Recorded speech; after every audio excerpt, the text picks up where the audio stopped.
Bonjour à tous, on se retrouve aujourd'hui pour le numéro 4 de la collection AIN. Vous voyez ça? Aujourd'hui, on n'y touchera pas, parce qu'il y a un morceau de tibia et rien du crâne.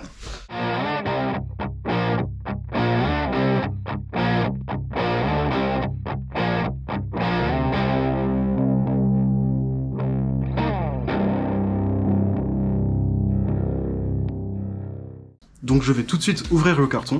Le numéro 4 est le premier d'un lot de 4 numéros dans le colis des abonnés à la collection.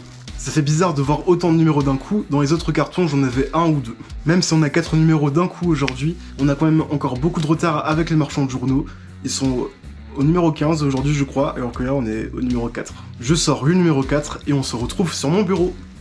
J'ouvre ça tout de suite et comme d'habitude, on va se concentrer sur le fascicule. Couverture violette, on a le sommaire ainsi que les pièces du numéro, les étapes de construction. De ce que je vois, on va fixer le tibia avec des aimants, et je vois aussi que j'aurais peut-être dû attendre ce numéro-là pour faire ce que j'ai fait dans l'ancien numéro, c'est-à-dire brancher l'électronique. Niveau contenu du fascicule, on a la découverte du Space Jockey, ou ingénieur. D'ailleurs, les acteurs présents sur cette image sont des enfants, question d'échelle, une belle photo, ainsi que l'article qui dit ce que je viens de dire. On a ensuite un article sur le facehugger, avec une capture d'écran du film en grand. Sur la double page, plein de dessins de production de Giger, mais comme d'habitude, aucune mention de son nom dans le fascicule. Des chiffres clés sur le facehugger, comme c'était le cas pour Nostromo dans le dernier numéro. On continue avec un article sur la planète du premier film, LV426. Je vais sûrement trouver pas mal d'infos intéressantes là-bas, il y a toujours quelques caractéristiques en dessous. On finit avec une page sur les exoplanètes, donc les planètes en dehors du système solaire, ce qui est plutôt raccord avec l'article qu'on vient de lire sur la planète du premier film. Dans la section portfolio, on retrouve la couverture de la bande dessinée AIN Purge, que je n'ai pas trouvé en français aux éditions Vestron. Il faut aller vers Dark Horse pour trouver les BD originales. L'image est vraiment horrible, mais heureusement, mes vidéos ne sont pas monétisées. Toujours la même image à l'arrière, ça pourrait être sympa s'il change d'image en même temps qu'on change de classeur. Ensuite, on retrouve les pièces du numéro. Comme la dernière fois, je galère à ouvrir cet emballage. On a une pièce en métal dont je ne suis pas sûr du rôle, une partie du tibia en plastique, la peau qui rend ultra bien, en sorte de caoutchouc. On voit des stries où il faudra coller les tuyaux,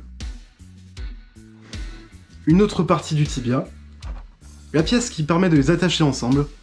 On a déjà un tube à coller dessus, des aimants et 3 vis.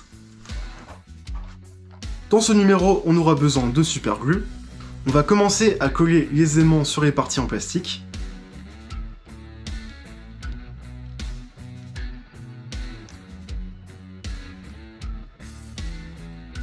Je les colle sans me soucier du sens, mais il faudra alors ne pas se tromper en collant le reste sur la peau. Il faut ensuite utiliser la pièce en 8 pour attacher les deux morceaux, et on la visse avec 2 vis.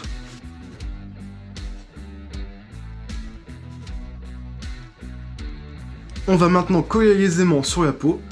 Comme je l'ai dit, il ne faut pas se tromper, sinon les aimants vont se repousser au lieu de s'attirer. Donc je vais poser les aimants sur la pièce en plastique, et comme ça, je sais comment les coller.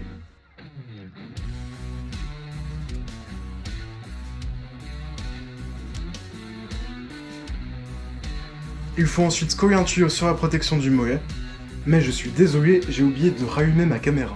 Bon allez, puisqu'on nous demande de tester la mâchoire interne, je vais la ressortir, histoire que vous revoyiez le crâne.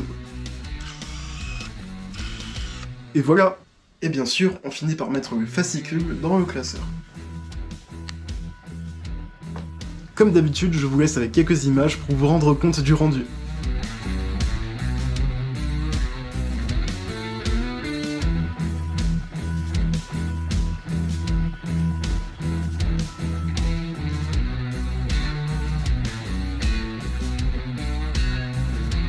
Abonnez-vous, aimez la vidéo, commentez, de doux mots qu'on vous répète toute la journée. Je vous retrouve la semaine prochaine avec le numéro 5. Sur ce, salut!